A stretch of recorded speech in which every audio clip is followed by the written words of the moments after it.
السلام عليكم ورحمة الله وبركاته. أهلا بيكم في شوية دردشة من هجمة مرتدة. عايزين بس يعني خلاصة اليوم كده كلمتين عايزين نقولهم. في مشكلة يا جماعة في قيد حمدي فتحي ومصطفى العش، وده يعني ايه زي مشكلة أليو ديانج كده. كابتن بوحة الصباح اللي كان ماسك مدير رياضي، مش عارف يعني الناس دي كانت دماغها بتفكر فيه. أستاذ عامر العمايرة قايل الكلام ده من زمان قوي، بس طبعا محدش بيسمع. وطالما الكابتن سيد عبد الحفيظ مش موجود، فخلاص يعني ما فيش حد يعني يعمل الإجراء الصحيح في النادي. فاحنا دلوقتي عندنا مشكلة في قيد حمدي فتحي وقيد مصطفى العش، وعندنا مشكلة في أليو ديانج. طبعا مشكلة أليو ديانج إن الكابتن بوحة الصباح المدير الرياضي كان عامل العقد بتاعه لحد 30/6، فالمفروض أليو ديانج نهاية إعارته تبقى في 1/7، 1/7 ينضم للنادي الأهلي. دي طبعا مشكلة مع نادي الخلود ومش عارفين نحلها. يعني ما تفهمش الناس كانت بتفهم ازاي، ما هو لحد آخر الموسم، لحد نهاية موسم 24/25. ليه بقى بتجود من دماغك وتحط لحد 1/7 أو لحد 30/6؟ ما تفهمش. وتقريبا كان فاكر ان مفيش كاس عالم، ولا كان فاكر ان كل الدوريات في العالم بتخلص في شهر 8 وتلحم في بعضها زي عندنا. ما تفهمش يعني ما تفهمش بوحة الصباح ده دماغه كان فيها ايه.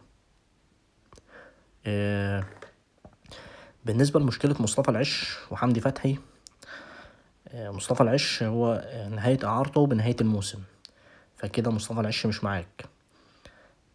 فلو انت حضرتك كنت عايزه يجي معاك كاس عالم وهو بالإعارة زي ما هو، لأن انت لسه ما اشتريتوش فعليا، فكان المفروض حضرتك هتعمل الإعارة لحد شهر 7 أو بعد شهر 7. طيب مصطفى العش ما جاش معاك، ما عملتش انت كده، انت عملت لحد نهاية الموسم 24/25، فهو بالتالي إعارته انتهت معاك مع نهاية آخر مباراة في الدوري العام وآخر مباراة في الموسم. فانت دلوقتي عايز تضم مصطفى العش. طيب مصطفى العش يجي معاك كاس العالم وهتعمله عقد ثلاثي زي ما النادي عمل. للأسف الطريقة دي ما تنفعش، ما تنفعش إطلاقا. ليه؟ لأن مدة قيد، أقصر مدة قيد هي 6 شهور، وده أقل مدة قيد وفقا للوائح الاتحاد الدولي. فالاتحاد المصري مش هيرضى يعمل لك اللي انت بتتكلم فيه ده، لأن كده انت ما جبتش مدة قيد.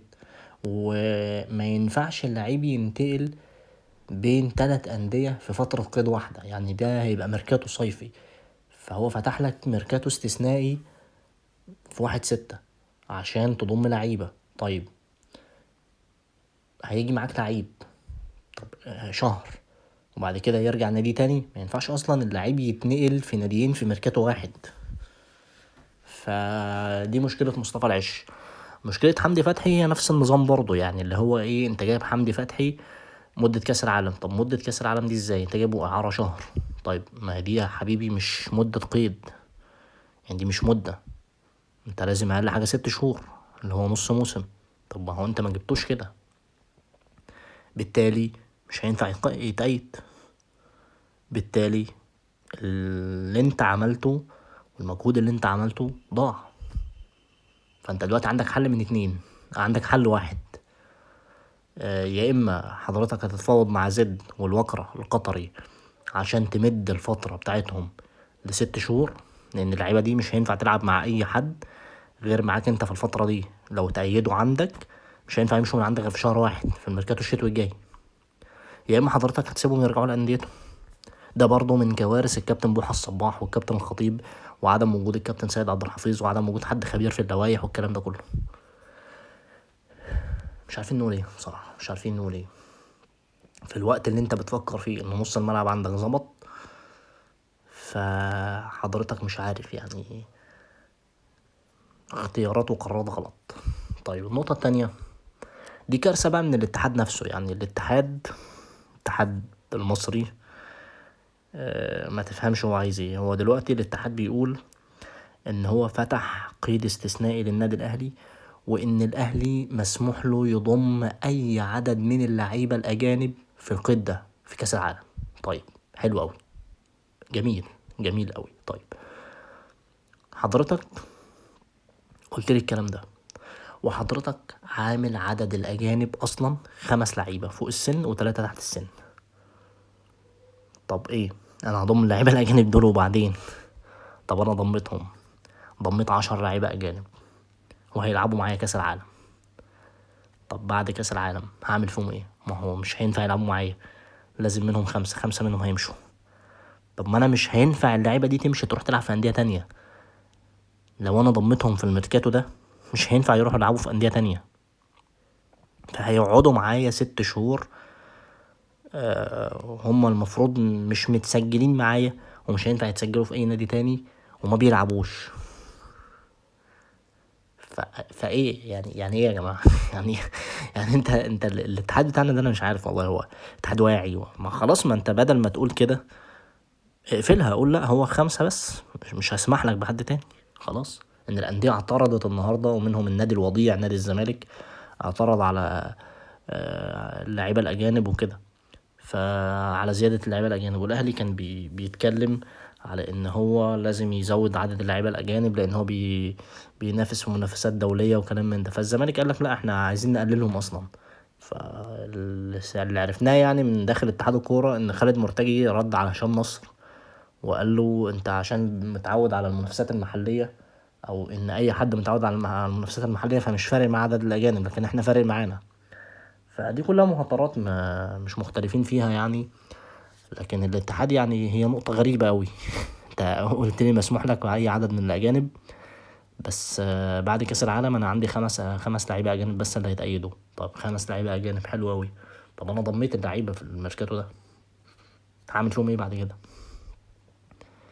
فهو كان الحل الوحيد إن أنت تقول للأهلي من البداية خالص، من قبل الميركاتو الشتوي، إن حضرتك هتسمح لي بأي عدد من الأجانب. فأنا كنت أتعاقد مع اللعيبة، وده ما كانش هينفع يعني اتعاقد مع اللعيبه من ساعتها. بس انا هتعاقد مع لعيب واقعده 6 شهور ما يلعبش، ما هو برضه مش هيتأيد عندي عشان عدد، وبعد كده ابقى اسيبه بعد كاس العالم. هو مش منطقي، مش منطقي ان انت تقول لي هفتح لك عدد اللعيبه الاجانب، وفي الاخر بعد كاس العالم تقول لي ده انت عندك 5 بس. طب والباقي هعمل فيه ايه؟ هي مش منطقي خالص. النقطة الرابعة اللي عايزين نتكلم فيها بقى في الخلاصة، هو مطالبة النادي الأهلي وموافقة النادي الإسماعيلي معاه على تطبيق قوانين اللعب المالي النظيف وتراخيص الأندية والحاجات دي. ودي نقطة كان المفروض نتكلم فيها من زمان. ولازم يعني إن الأندية الشعبية بالذات تسعى إليها بقوة، لأن في أندية شركات بيتصرف عليها ملايين وهي ما بتجيبش الرقم ده، وبالتالي بتنافس. في أندية معينة بتلعب في غسيل أموال، في أندية بيجي لها دعم خارجي. فيعني يا جماعة مش هينفع الأرقام دي. فلازم تطبق قوانين اللعب المالي النظيف، لأن الأندية دي أصلا ما عندهاش حاجة تنافس بيها. فعشان ترجع الزمالك ينافس، عشان ترجع الإسماعيلي ينافس، عشان ترجع المحلة ينافس ويلعبوا في الدوري وكل الكلام ده، لازم تطبق القوانين دي.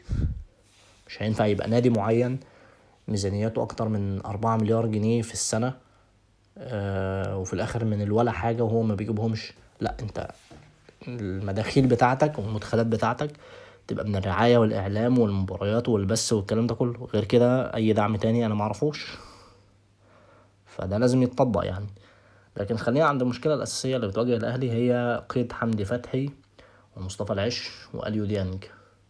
دي المشكلة الأساسية اللي نتمنى إن كابتن خطيب زي ما جاب لنا الكابتن محمد الصباح مدير رياضي بوظ الدنيا، فنتمنى إن هو يحل لنا المشكلة دي. ومش عارفين يعني، لله الأمر من قبل ومن بعد. بالتوفيق للنادي الأهلي.